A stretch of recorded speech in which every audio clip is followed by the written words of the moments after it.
Ada sebuah negara di Karibia yang memiliki populasi besar, ekonomi yang lebih maju dibandingkan negara-negara tetangganya, namun kemiskinan masih merajalela. Karibia diperkirakan menjadi rumah bagi sekitar 45 juta orang pada tahun ini. Dalam video ini, kita akan membahas Republik Dominika, yang bersama Haiti, merupakan negara dengan populasi terbesar di Karibia. Dengan melihat peta, kita dapat melihat bahwa negara ini adalah negara kepulauan yang berbagi perbatasan darat dengan Haiti di sebelah barat. Ibu kotanya, Santo Domingo, terletak di selatan, dan Puerto Rico, negara pulau lain, terletak di timur. Bagian selatan negara ini menghadap Laut Karibia.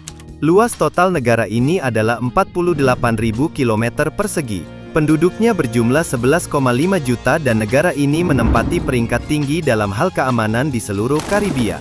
Meskipun berusaha mempromosikan dirinya sebagai destinasi wisata, negara ini juga menghadapi masalah kejahatan yang terkait dengan kemiskinan.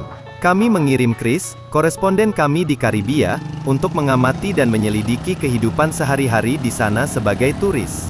Kami akan menunjukkan sebanyak mungkin tentang Republik Dominika kepada Anda. Setelah meninggalkan hotel, Chris memanggil taksi motor dan menuju ke pusat kota. Taksi motor ini merupakan salah satu bentuk transportasi perkotaan termurah di Amerika Selatan dan Asia Selatan. Di Republik Dominika, taksi motor tersedia bersama taksi biasa dan lebih disukai karena harganya lebih murah. Sebagian besar pengemudi ini beroperasi secara ilegal dan tidak memiliki lisensi taksi resmi. Mereka biasanya menunggu di persimpangan sibuk di pusat kota. Jika Anda terlihat kaya dan merupakan turis, pengemudi mungkin akan mematok tarif yang sangat tinggi di akhir perjalanan kecuali Anda menegosiasikan harga terlebih dahulu. Saat naik taksi motor, kami mengamati bahwa ibu kota memang ramai. Ada banyak mobil dan motor di sekitar, serta aktivitas pejalan kaki yang terus-menerus di jalanan. Hotel-hotel mewah dan modern serta kasino yang melayani turis berjejer di sisi jalan utama kota Santo Domingo. Lalu lintas kota umumnya menggunakan jalan dua lajur. Pengemudi ojek motor dapat melintas di antara mobil-mobil dan membawa Anda ke tujuan lebih cepat. Saat mendekati pusat kota, bangunan-bangunan menjadi lebih rendah dan struktur-struktur khas Karibia mulai muncul. Tak lama kemudian, saat kami tiba di pusat Santo Domingo, matahari terik di langit dan ada beberapa turis di sekitar. Perlu dicatat bahwa negara-negara Karibia seperti Republik Dominika memiliki suhu rata-rata sepanjang tahun antara 25 hingga 30 derajat Celcius. Oleh karena itu, orang-orang di seluruh dunia yang bosan dengan cuaca dingin dapat mengunjungi negara-negara ini kapan saja sepanjang tahun untuk menikmati iklim hangat dan lembab. Sepertinya penduduk lokal Dominika juga menyukai olahraga. Berkat kehadiran turis, beberapa Dominika dapat menghidupi keluarga mereka dengan bekerja sebagai pelayan dan pemilik toko. Beberapa menjual tiket untuk permainan judi di pinggir jalan, sementara yang lain memberikan tur becak kepada turis di kota. Beberapa menyiapkan dan menjual minuman lokal kepada turis, sementara yang lain berkontribusi pada negara mereka dengan melakukan pekerjaan konstruksi dan perbaikan. Jika Anda penasaran tentang gaji orang Dominika dalam peran ini, perusahaan riset memperkirakan mereka mendapatkan antara 15.000 hingga 30.000 peso Dominika per bulan. 30.000 peso Dominika setara dengan sekitar 475 dolar.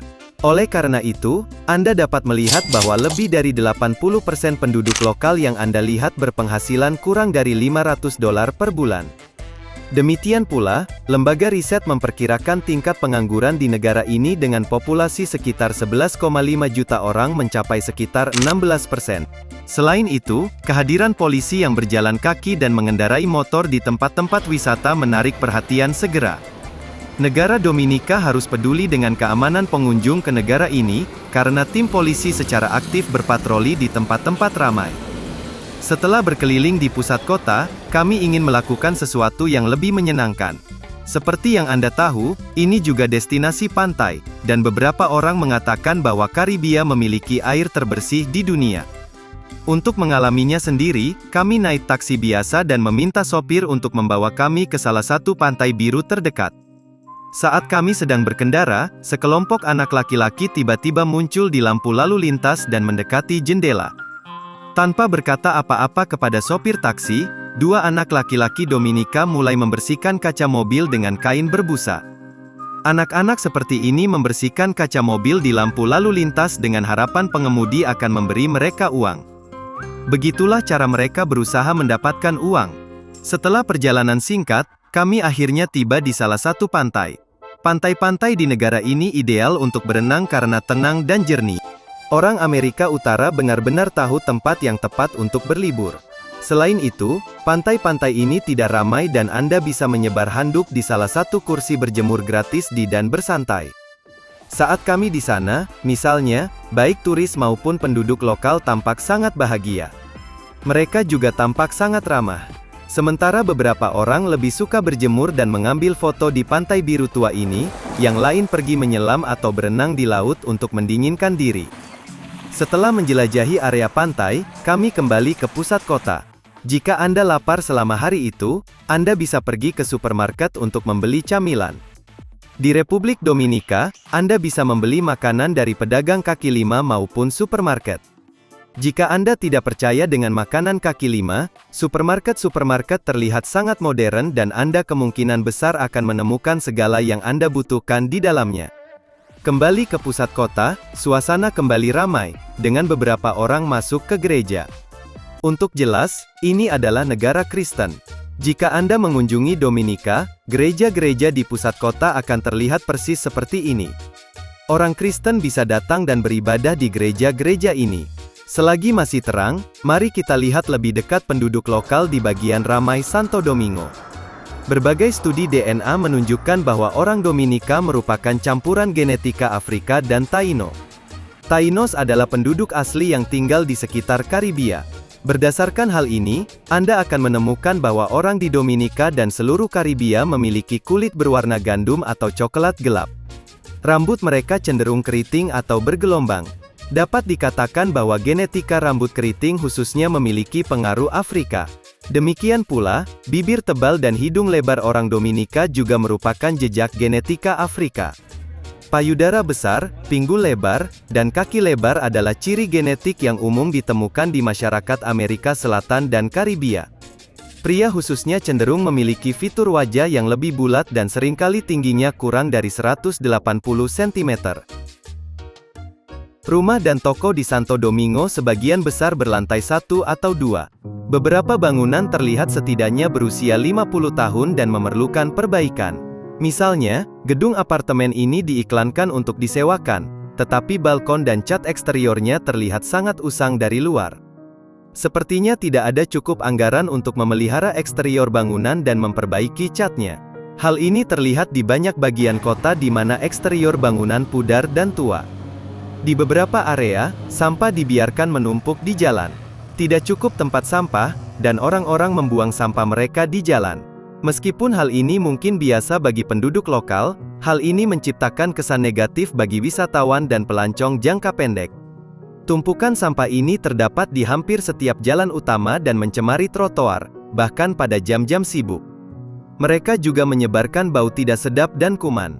Meskipun alun-alun wisata utama kota terlihat bersih, segar, dan layak, area lokal di luar kawasan wisata utama terlihat tua, terabaikan, dan kotor. Ada juga gedung apartemen bertingkat 3 atau 4 seperti gedung kuning dan hijau di pusat kota. Gedung-gedung ini terlihat lebih baru dan terawat dengan baik. Orang dapat tinggal di apartemen-apartemen ini dengan sewa bulanan rata-rata sekitar $300. Meskipun tinggal di gedung bertingkat tinggi, penduduk telah memasang tirai jendela untuk melindungi diri dari pencurian. Menariknya, hampir setiap rumah memiliki tirai jendela dan teralis besi. Orang-orang lebih suka menggantung barang pribadi, seperti selimut dan pakaian, di jendela dan balkon untuk mengeringkannya. Demikian pula, kabel listrik berjalan sedikit di atas tinggi kepala dan sangat mencolok. Ini adalah masalah umum di banyak negara di Amerika Selatan dan Asia Selatan. Mereka menyebabkan polusi lingkungan dan visual yang parah. Jika Anda melihat ke atas di Republik Dominika, Anda akan melihat banyak kabel listrik yang rumit. Tentu saja, ada juga area yang lebih makmur dan nyaman di kota. Misalnya, kawasan di mana villa-villa berwarna-warni ini berada bukanlah tempat yang bisa dihuni oleh orang biasa. Rumah-rumah terpisah dengan taman luas di tepi jalan ini kemungkinan milik orang kaya. Mobil-mobil di kota ini dalam kondisi lebih baik daripada rumah dan toko. Di Santo Domingo, ibu kota, banyak mobil mewah dan baru. Di Republik Dominika, mobil-mobil Jepang yang hemat bahan bakar seperti Toyota, Honda, dan Mazda sangat populer. Selain sepeda motor, sebagian besar mobil di negara ini menggunakan bahan bakar bensin. Akibatnya, baik pengendara sepeda motor maupun mobil menciptakan kepadatan konstan di stasiun bensin.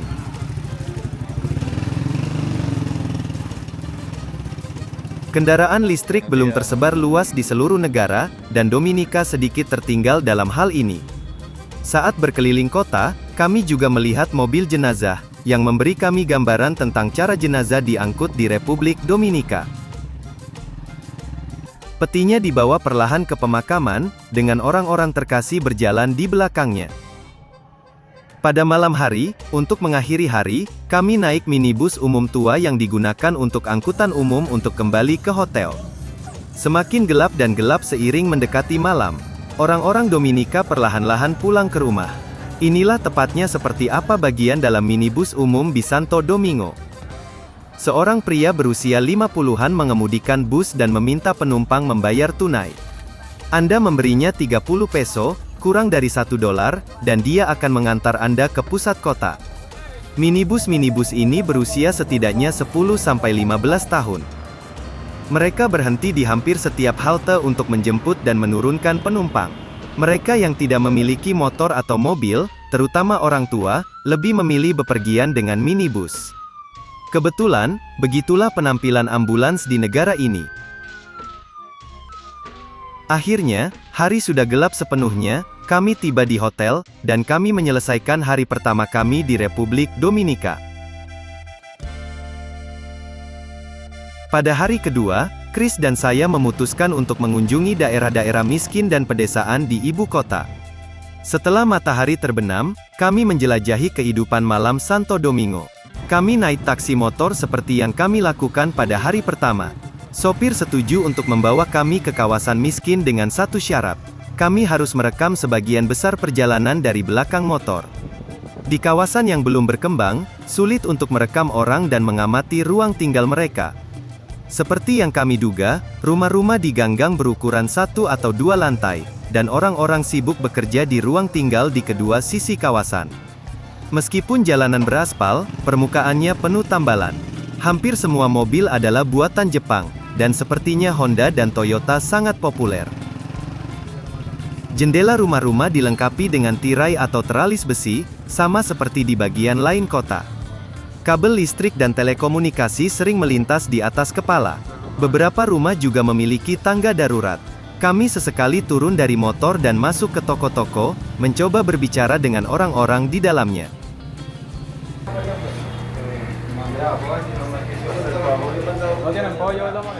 Kami ingin mewawancarai mereka, tetapi sayangnya mereka tidak bersedia menceritakan banyak tentang diri mereka atau lingkungan mereka. Ketika kami keluar dari ganggang ke jalan utama di lingkungan tersebut, terdapat lebih banyak toko dan orang di sekitar kami. Ada pasar umum tempat orang menjual sayuran dan bunga. Menjual bunga adalah bisnis yang umum di seluruh Amerika Selatan dan Karibia. Orang-orang di wilayah ini pasti sangat romantis, karena tampaknya ada permintaan dan pasokan bunga yang aktif. Beberapa pengrajin memproduksi ikat pinggang buatan tangan.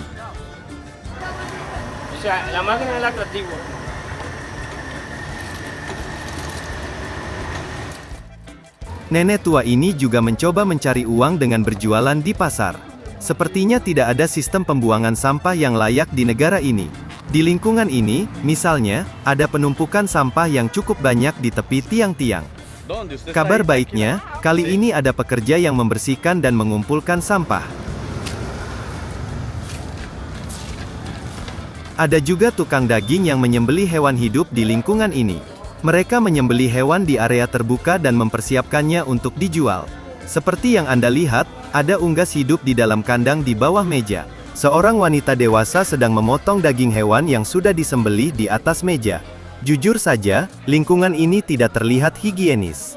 Daging dan hewan hidup disimpan di area yang sama, dan para pekerja tampaknya tidak mengambil langkah higienis apapun. Namun, jenis pemotongan daging ini merupakan norma budaya di negara ini, seperti yang terlihat dari aliran pelanggan yang terus datang dan pergi dari toko. Setelah meninggalkan tempat itu, kami menemui minibus panjang. Salah satunya menghalangi jalan di tengah jalan dan tidak bisa berbelok. Di Santo Domingo, saya menyadari bahwa meskipun jalanan dua lajur, parkir menjadi masalah di ibu kota. Hal ini karena bagian paling kanan atau kiri dari jalan dua lajur selalu dipenuhi mobil parkir. Tidak ada garasi parkir di bawah gedung apartemen di kota ini, jadi orang-orang memarkir mobil mereka di jalanan. Hal ini menyebabkan kemacetan lalu lintas. Saat kami memasuki jalan sempit lain di permukiman kumuh ibu kota, kami menemui seorang pria yang sedang merekam jalan. Dia pasti mengira kami ramah karena dia mengundang kami masuk ke rumahnya saat kami mengatakan bahwa kami penasaran dengan bagian dalam rumah-rumah di lingkungan tersebut. Dia tinggal bersama ibunya yang sudah tua dan mencari nafkah dengan menjual besi bekas. Istrinya kabur bersama seorang pria Kolombia ke Medellin dan meninggalkan rumah. Pria itu tidak mampu membeli rumah dan mobil sekaligus. Istrinya pun tidak mau tinggal di rumah kecil ini bersama ibunya lagi. Saat masuk ke rumah, hal pertama yang terlihat adalah lorong.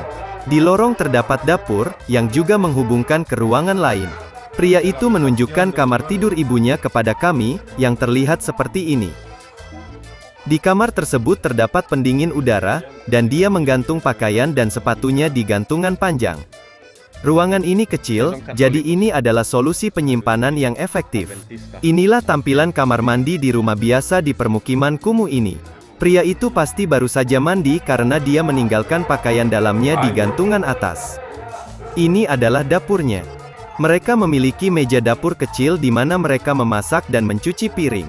Di sebelah kiri dapur ada area dengan udara segar. Mereka menggunakan ruang ini untuk mengeringkan pakaian dan menyimpan barang-barang yang tidak mereka butuhkan.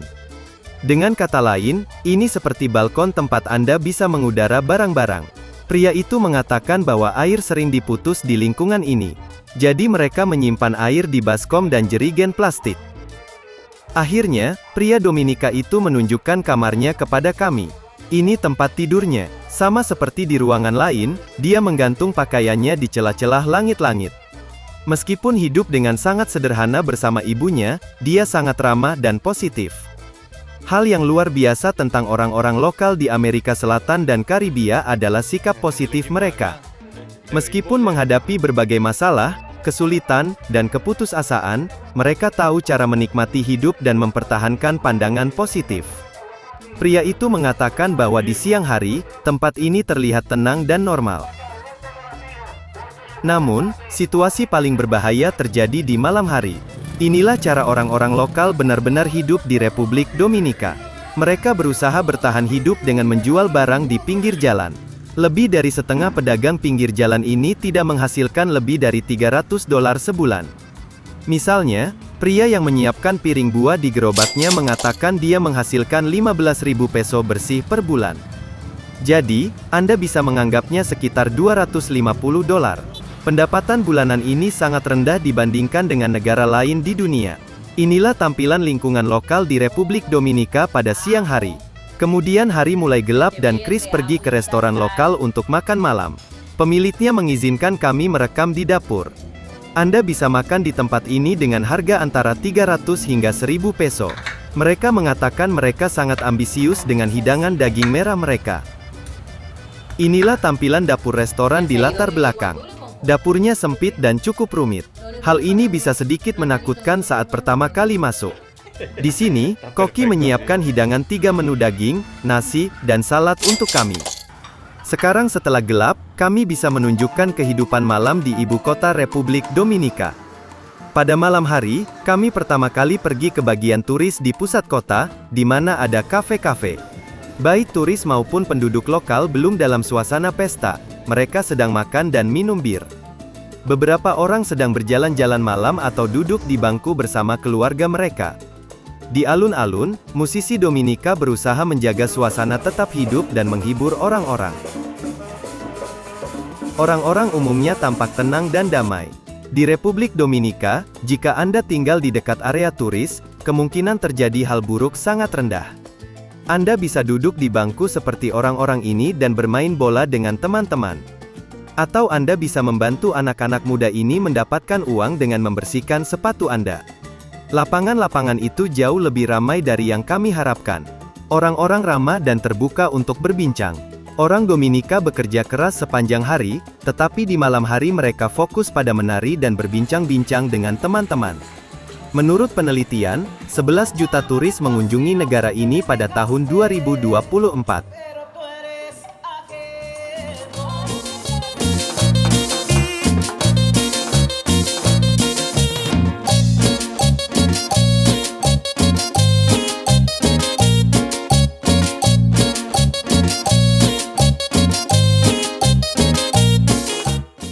Dengan kata lain, jumlah turis sama dengan total populasi negara, meninggalkan mata uang asing di belakang.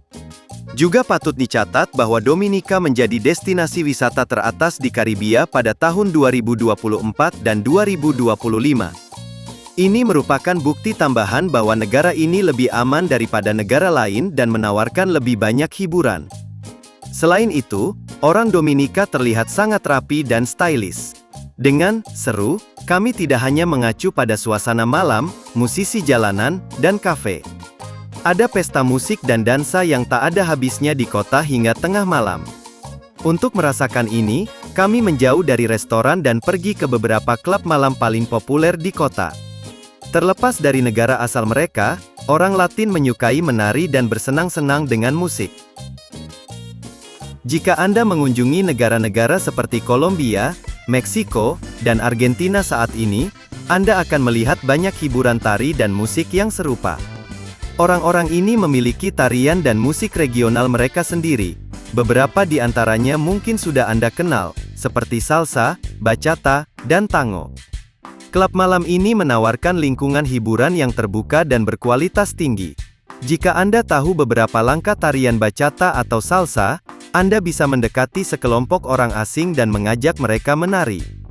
Di Amerika Selatan dan Karibia, orang-orang terbuka untuk menari baik dengan teman maupun orang asing. Bahkan, jika Anda seorang pria dan mengajak seorang wanita menari, dia akan merasa bangga. Begitu mudahnya bergaul dengan orang-orang di wilayah ini. Mereka ramah, tulus, dan rendah hati. Chris dan saya pergi ke lebih dari satu klub malam, dan di setiap tempat, suasana gembira orang-orang sangat terasa. Tentu saja, jika Anda ingin bersenang-senang, Anda harus memperhatikan batas-batas Anda dan menghindari perilaku yang tidak pantas.